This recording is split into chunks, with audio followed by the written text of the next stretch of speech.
Sur ce pont de la rivière des Marsouins, on y marche et on y parle d'eau. L'eau du projet Mérène, une nouvelle infrastructure associée au basculement des eaux d'est en ouest pour cette fois servir les micro-régions est et nord de Sainte-Marie à Saint-Benoît. 3000 hectares de surface agricole irriguée, mais avant cela, le conseil départemental doit trouver quelques 500 millions d'euros. On a de la matière grise, on a des outils formidables, on a des gens capables de faire. Mais s'il n'a pas l'argent, il ne fait pas grand-chose. Donc c'est pour ça qu'on a aussi sollicité bien sûr l'accompagnement de l'État. Et si cet accompagnement arrive, début des travaux en 2025 et mise en service global en 2040. 2040, le territoire réunionnais sera peut-être rééquilibré économiquement. Patrice Célie, le maire de Saint-Benoît, se fait l'avocat de cette ambition. On nous connaît ici que dans l'Est, il y a beaucoup de retard à rattraper en termes d'équipement, en termes d'infrastructures, de formation notamment, et c'est ce que j'ai indiqué tout à l'heure à la Première ministre. Et donc pour tout ça, il faut que l'État nous accompagne.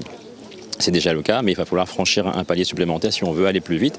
Aller plus vite et faire en sorte que l'Est se départisse de la palme du chômage. Pour cela, Stéphane Foissin demande une évolution des zones de revitalisation rurale pour rendre Salazie économiquement plus attractive. Une attractivité avec pour joker un casino.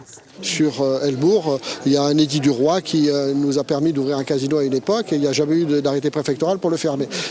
L'arrivée d'un casino, c'est sur un territoire, c'est aussi un pôle de développement. Et quand vous allez dans les grandes villes d'eau en métropole, lorsqu'il y a un casino, le développement est quintuplé. Un peu comme certaines petites mises à la roulette. La roulette salazienne, c'est la route d'accès au cirque, coupée par des éboulis et qui affecte toute l'économie du cirque. Des habitants l'ont dit à la Première ministre.